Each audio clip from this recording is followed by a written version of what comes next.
नमस्कार। दिन भर की बड़ी खबरों के विश्लेषण के कार्यक्रम सुनिए सच में आपका स्वागत है। मैं हूं मुकेश कुमार। आइए शुरू करते हैं आज का सुनिए सच खास खबरों के साथ। गहलोत ने तीसरी बार भेजा प्रस्ताव, माया बोली सबक सिखाऊंगी। राम मंदिर भूमि पूजन में पीएम मोदी के जाने को लेकर सवाल। 5 रफाल पर ज्यादा न इतराएं, वायुसेना की हालत है खस्ता। यूपी में कोरोना मरीज ने मौत से पहले दिखाई अस्पताल की बद इंतजामी। अलगाववादी नेता गिलानी को पाकिस्तान देगा सर्वोच्च नागरिक सम्मान। खास खबरों पर नजर डालने के बाद आइए सिलसिला शुरू करते हैं आज की बड़ी खबरों के विश्लेषण का। सबसे पहले आज की सबसे बड़ी खबर, गहलोत सरकार ने राज्यपाल को विधानसभा सत्र बुलाने के लिए तीसरी बार प्रस्ताव भेज दिया है। गहलोत सरकार ने कहा है कि वह हर हाल में 31 जुलाई को विधानसभा का सत्र बुलाना चाहती है। इससे पहले सोमवार को राज्यपाल ने बयान जारी करके कहा था कि सैद्धांतिक रूप से वो विधानसभा सत्र बुलाए जाने के विरोध में नहीं है।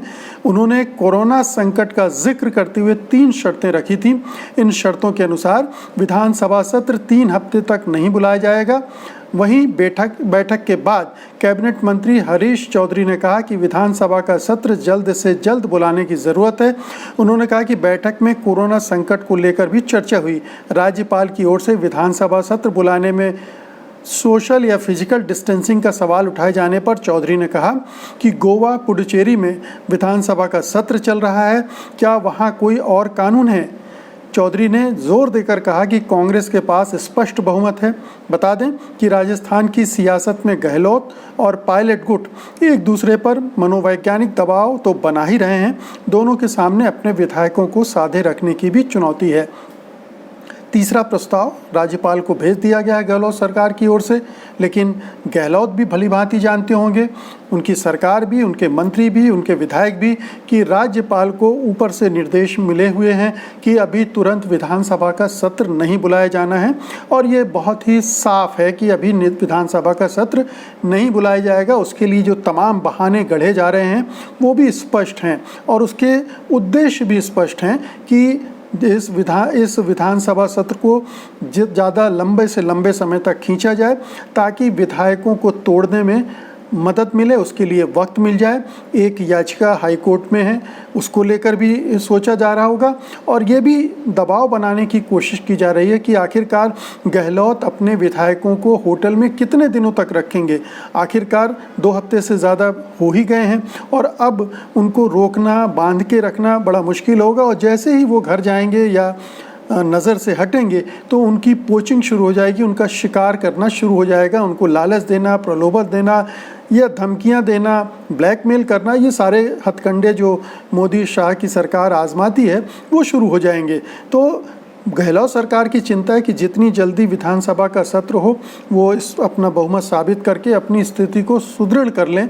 लेकिन जाहिर है कि जो दूसरा पक्ष है, पायलट, बीजेपी, मायावती और राज्यपाल, ये इसके लिए तैयार नहीं हैं, नहीं होंगे, ऐसी संभावना अभी फिलहाल दिख रही है।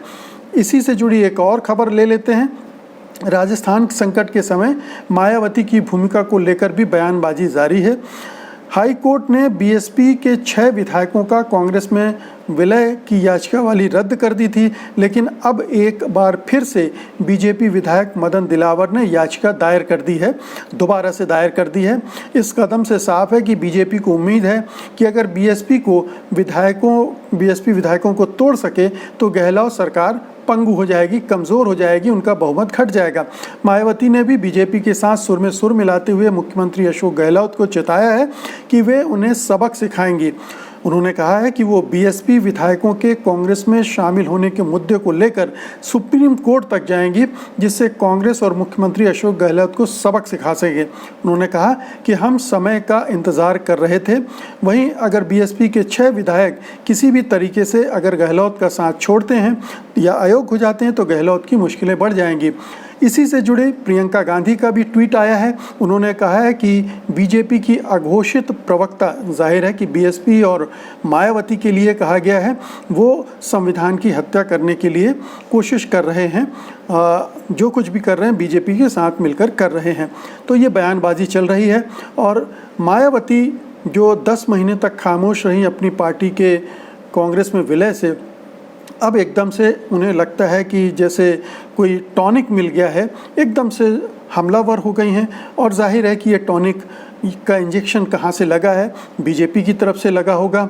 बीजेपी का सहयोग मिलने के साथ ही वो अब हाई कोर्ट में भी लड़ाई लड़ने को तैयार हैं, बयानबाजी भी करने को तैयार हैं और एक तरफ से साफ दिख रहा है कि बीजेपी के साथ उन्होंने जुगलबंदी कर ली है अशोक गहलोत को सबक सिखाने के लिए। राजनीति में ये होता है, दुश्मन का दुश्मन अपना दोस्त होता है, तो उन्होंने बीजेपी की दोस्ती स्वीकार कर ली होगी। बीजेपी की दोस्ती स्वीकार करने के लक्षण बहुत पहले से आ रहे थे। ये राजस्थान का ही मसला नहीं है, उत्तर प्रदेश का भी मसला है। उत्तर प्रदेश में चूँकि प्रियंका गांधी बहुत एक्टिव हो गई हैं, वो ज़्यादा पॉपुलर भी होती जा रही, तो मायावती वहाँ खतरा देख रही हैं, तो उन्होंने बीजेपी के पक्ष वाले बयान देने शुरू कर दिए हैं, या बीजेपी के पक्ष में ना हो लेकिन कांग्रेस पर तीखे हमले कर रही हैं। तो वो एक तरह से ऐसा लगता है कि बीजेपी के साथ खड़ी हो गई हैं। तो ये एक लड़ाई है जिसमें बीएसपी सुप्रीमो मायावती अपना बदला लेने की फिराक में है और उसके लिए उन्हें इससे कोई परहेज़ नहीं है कि वो बीजेपी के साथ खड़ी होती दिखाई दें, उसकी अघोषित प्रवक्ता बनकर दिखाई दें, इससे उन्हें कोई परहेज़ नहीं है। तो कुल मिलाकर गहलोत की मुश्किलें बढ़ रही हैं और जाहिर है कि अगर हाई कोर्ट में कुछ और फैसला आया अब दूसरी याचिका पर, तो गहलोत के लिए बहुमत बनाए रखना अपना बहुत मुश्किल हो जाएगा। अगली खबर लेते हैं, लेकिन मैं निवेदन कर लूं कि कृपया आप, अगर आपको लगता है कि गोदी मीडिया में बहुत खराबियां हैं, बहुत जन विरोधी है, तो उससे बचने के लिए एक ही रास्ता है और वो है स्वतंत्र पत्रकारिता को बढ़ावा देना। इसके लिए कृपया आप हमारे वीडियो के साथ दिए गए डिस्क्रिप्शन में जाएं, उसमें एक लिंक है, उसको क्लिक करें और आर्थिक योगदान देकर स्वतंत्र पत्रकारिता को मजबूती प्रदान करें। आगे बढ़ते हैं।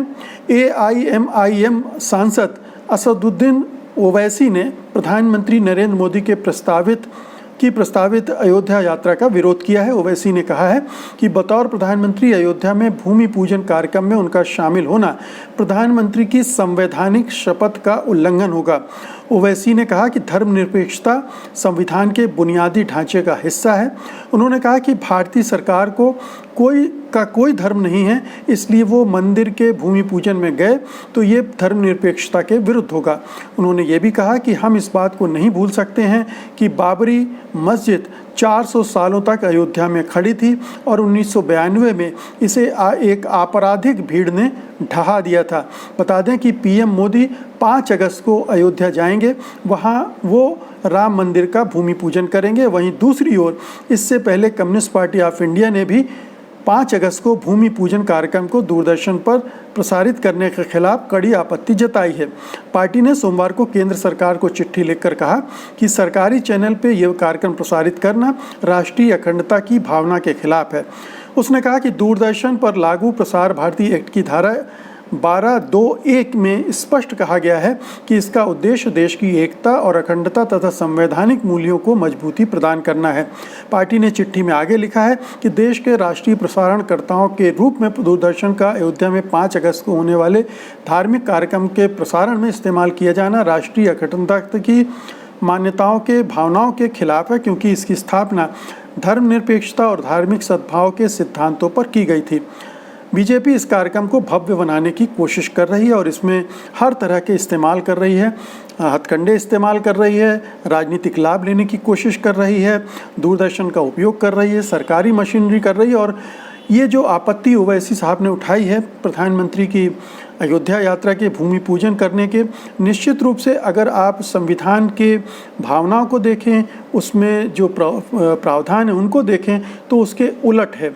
भारत की जो सरकार है वो किसी धर्म के सापेक्ष नहीं हो सकती, विरुद्ध भी नहीं हो सकती, लेकिन उसे उदासीन तटस्थ रहना ज़रूरी है।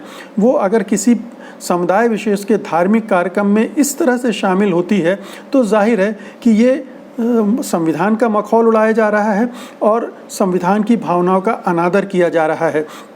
तो प्रधानमंत्री को अगर अपनी व्यक्तिगत हैसियत से वो जा रहे होते तो एक बात अलग होती, लेकिन एक जो अभियान चला था जिसमें बहुत ढेर सारे दंगे हुए, बहुत सारे लोग मारे गए, बाबरी मस्जिद को ढहाया गया, एक आपराधिक सिलसिला चल रहा था और उसका अंत एक विवादास्पद फैसले से करने की कोशिश की गई रंजन गोगोई के निर्णय से।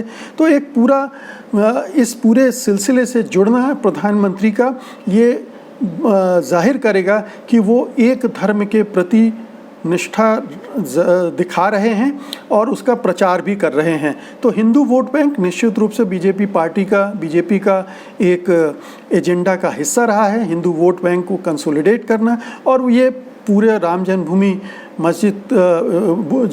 के जो पूजन का आयोजन है वो इसी से संबंधित है।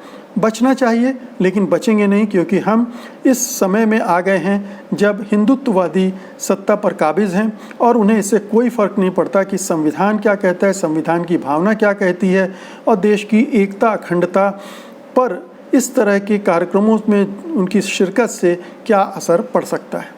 अगली खबर का रुख करने से पहले आपसे एक निवेदन करेंगे कि कृपया अपनी राय, अपने सुझाव, अपनी टिप्पणियाँ आप कमेंट बॉक्स में दर्ज कराते हुए ज़रूर चलें। ये सब हमारे लिए बहुत महत्वपूर्ण है। आगे ले चलते हैं। कई राजनीतिक विवादों में उलझा रफाल और लड़ाकू विमान अंततः बुधवार को भारतीय वायुसेना के अंबाला एयरबेस पर नंबर 17 गोल्डन एरो स्क्वाड्रन में शामिल हो जाएगा। हालांकि सितंबर 2016 में फ्रांस से 36 रफाल लड़ाकू विमानों का सौदा किया गया था, लेकिन बुधवार को पहले 5 विमानों की खेप ही पहुंचेगी। बाकी विमानों की सप्लाई 2022 तक हो पाएगी। रफाल विमानों के आने से भारतीय सामरिक हल्कों की तुलना में मीडिया जगत में कुछ ज़्यादा ही जोश है, उत्साह है, लेकिन समग्रता में भारत की वायुसेना की ताकत का आकलन किया जाए तो ये काफ़ी चिंता पैदा करता है। फ्रांस से पहुंचने वाले 5 रफाल लड़ाकू विमानों की वजह से लद्दाख के सीमांत इलाकों में भारतीय वायुसेना की संहारक क्षमता में उल्लेखनीय इजाफा होगा, लेकिन ये कहना अतिशयोक्ति होगी कि 5 रफाल विमानों की वजह से चीनी थल सेना और वायुसेना की कमर टूट जाएगी। बता दें कि भारतीय वायुसेना को लड़ाकू विमानों कि कम से कम 42 बेड़ों की ज़रूरत 2 दशक पहले ही बताई गई थी, लेकिन सरकारों की बेरखी की वजह से अभी तक भारतीय वायुसेना के पास लड़ाकू विमानों के बेड़ों की संख्या घटकर 28 के चिंताजनक स्तर पर है। मालूम हो कि एक बेड़े में, एक स्क्वाड्रन में 16 से 20 लड़ाकू विमान होते हैं। अब सवाल उठता है कि क्यों वायुसेना के लड़ाकू विमानों के स्क्वाड्रन लगातार कम होते जा रहे हैं। सच्चाई ये है कि वायुसेना में जितने नए विमान जोड़े जा रहे हैं उतने या उससे अधिक रिटायर भी होते जा रहे हैं, क्योंकि भारतीय वायुसेना के लड़ाकू विमानों के बेड़े पुराने पड़ते जा रहे हैं। यही वजह कि पिछले कुछ सालों से वायुसेना के बेड़ों की संख्या 28 के आसपास चल रही है। इतनी क्षमता से पाकिस्तान और चीन के मोर्चों पर एक साथ लड़ाई लड़ना पड़ी तो भारतीय सेनाओं को सदमे झेलने पड़ेंगे। बता दें कि 2016 सितंबर में प्रधानमंत्री नरेंद्र मोदी ने जिन 36 रफाल लड़ाकू विमानों का ऑर्डर फ्रांस को दिया था, वो वायुसेना के 120 लड़ाकू विमानों के मूल खरीद के प्रस्तावों को रद्द करके दिया गया था। यानी 120 आने थे, 36 का सौदा किया, 3 गुनी कीमत पर खरीदा। तब कहा गया था कि इसके बदले 110 लड़ाकू विमान देश में ही किसी विदेशी साझेदार के सहयोग से बनाए जाएंगे और वायुसेना को मुहैया कराए जाएंगे। इस प्रस्ताव को मंजूरी दिए 4 साल बीत चुके हैं, लेकिन इसे लेकर अब तक कोई ठोस कदम नहीं उठाया गया है। वायुसेना निराश हो चुकी है और सरकार के फैसले की उत्सुकता से प्रतीक्षा कर रही है। जब तक इस प्रस्ताव को लागू नहीं किया जाता तब तक वायुसेना के नए लड़ाकू विमान नहीं मिल सकेंगे। तो ये जो मीडिया में शोर मचा हुआ है कि रफ़ाल आ गए और अब हम चीन से भी निपट लेंगे और पाकिस्तान को भी नेस्तनाबूद कर देंगे, ये एक खाम ख्याली है, एक युद्धोन्माद पैदा करने की कोशिश है, एक ज़बरदस्ती में एक चीज़ को बड़ा बताने की कोशिश है। इससे बहुत ज़्यादा फ़र्क नहीं पड़ेगा, क्योंकि हमने पूरे आंकड़े देकर आपको बताया है कि हमारी वायुसेना की असल में ज़रूरत क्या है। हमारा और चीन का कोई मुकाबला ही नहीं है वायुसेना के मामले में। 5 रफ़ाइल आने से उसके बैलेंस में कोई फ़र्क नहीं पड़ने वाला है विशेष। इसलिए ये ध्यान रखने की बात है कि जो रफ़ाइल का सौदा हुआ था, जिसको सुप्रीम कोर्ट ने दबाव में क्लीन चिट दे दी थी, दरअसल वो 120 विमानों का होना चाहिए था और अनिल अंबानी को फ़ायदा दिलाने के लिए, उसको ठेका दिलाने के लिए ये पूरा खेल रचा गया था, जिसमें 36 रफ़ाइल विमानों का सौदा कर लिया गया, जो कि 2022 तक आएंगे। और दूसरे मोर्चे पर अभी तक कुछ भी प्रगति नहीं हुई है। जो ठेका हिंदुस्तान एरोनॉटिक्स को मिलना चाहिए था, वो भी उसको नहीं मिला। तो ये पूरा खेल है जो हथियारों के सौदे में अक्सर होता है और इसमें भी हुआ है, जिसके बारे में हम न पूछ सकते हैं, न सरकार बताने को तैयार है कि किस कीमत पर लिया, क्यों लिया, और ये जो अनिल अंबानी की एंट्री हुई वो किस लिए है। तो आप ये समझ सकते हैं कि वायुसेना के हितों के साथ समझौता किया गया है।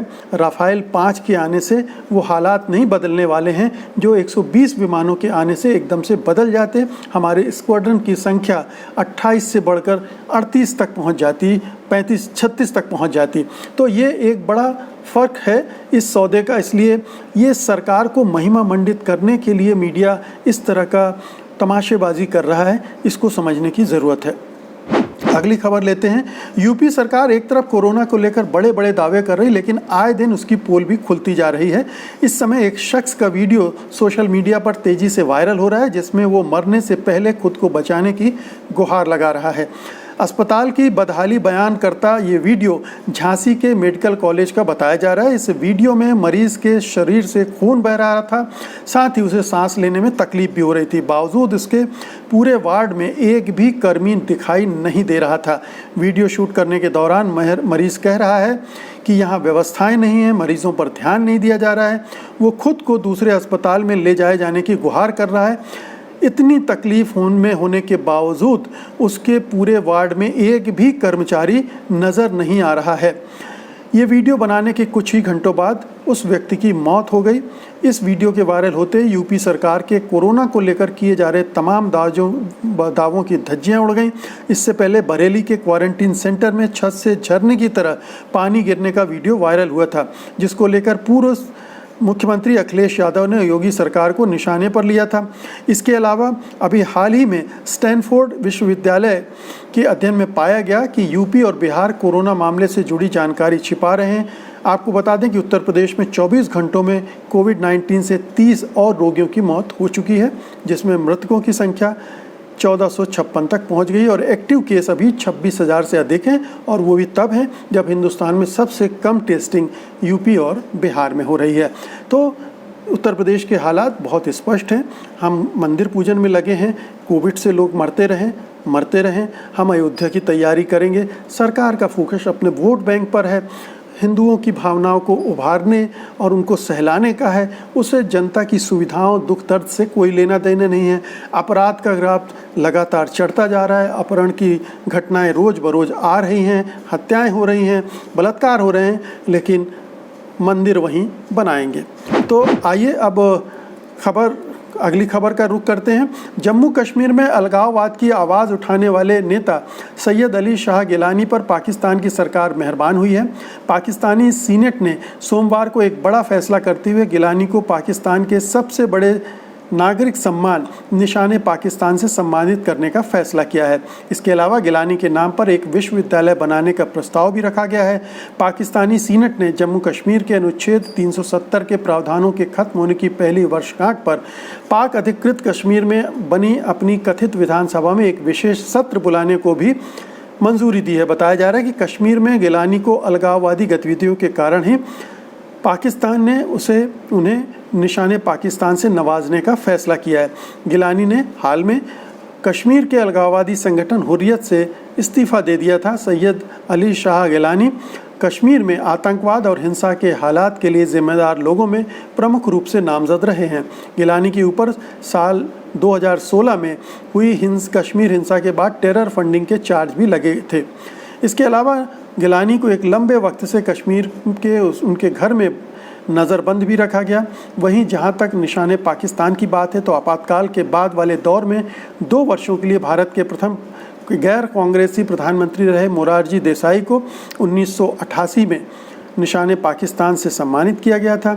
उसके बाद अभिनेता दिलीप कुमार को भी पाकिस्तान के इस सम्मान से सम्मानित किया जा चुका है। हालांकि गिलानी को ये सम्मान दिया जाना एक अलग इसलिए लग रहा है क्योंकि वो एक अलगाववादी नेता रहे हैं, तो ये पूरी पॉलिटिक्स का हिस्सा है। पाकिस्तान चूँकि कश्मीर से धारा 370 हटाया गया है, इसलिए उसके जवाब में कुछ ऐसा करना चाहता है जिससे एक अंतर्राष्ट्रीय माहौल भी बने और दूसरी बात कश्मीरियों को ये मैसेज भी दिया जाए कि हम आपके साथ हैं। हम कश्मीरी एक नेता को जो कि कहना चाहिए कि भारत सरकार से लड़ रहा था कश्मीर की आज़ादी के लिए, उसको सम्मानित कर रहे हैं। तो एक मैसेज देने की कोशिश है और इससे ज़्यादा कुछ भी नहीं है, क्योंकि गिलानी अब वहाँ पर अप्रासंगिक हो चुके हैं। वो रिटायरमेंट ले चुके हैं, छोड़ चुके हैं हुर्रियत कॉन्फ्रेंस को, तो उनकी अब ना सुनवाई है, ना कोई कद है, ना कोई हैसियत है और लगातार वो जो आंदोलन चला रहे थे वो फेल हो चुका है। तो इसलिए इस सम्मान को एक प्रोपेगंडा के तरह ही देखा जाना चाहिए, इससे ज़्यादा इसमें कुछ सूंघा नहीं जाना चाहिए। और अब बुलेटिन के अंत में कोरोना से संबंधित कुछ मोटी मोटी जानकारी आपको दे दें कि अमेरिका में वैक्सीन को बनाने के आखिरी फेज के ट्रायल शुरू हो गए हैं और उम्मीद की जा रही है कि इस साल के अंत तक कोरोना वैक्सीन आ जाएगी। 2 कंपनियां दौड़ में हैं, मॉडर्ना और फिजर। भारत में भी मानवीय ट्रायल शुरू हो गए हैं और इसके लिए 5 स्थान निर्धारित कर दिए गए हैं। भारत में एक दिन में 48,000 नए मामले सामने आए 24 घंटे में और दुनिया में मरने वालों की संख्या 6,50,000 से अधिक हो गई है। तो दोस्तों, ये थी आज की बड़ी खबरें और उनका विश्लेषण। उम्मीद है कि आपको ये पसंद आएगा। आप इस वीडियो को लाइक करेंगे और शेयर करेंगे और जिन्होंने ये चैनल अभी तक सब्सक्राइब नहीं किया है satyhindi.com, वो उसको सब्सक्राइब करेंगे। अब मुझे अनुमति दीजिए, कल मैं फिर हाजिर हूँगा कल की बड़ी खबरों के साथ, उनके विश्लेषण के लिए। तब तक के लिए नमस्कार। सत्य हिंदी के और वीडियोस को देखने के लिए हमारे YouTube चैनल को सब्सक्राइब करें और सीधे नोटिफिकेशन पाने के लिए बेल आइकन दबाएं।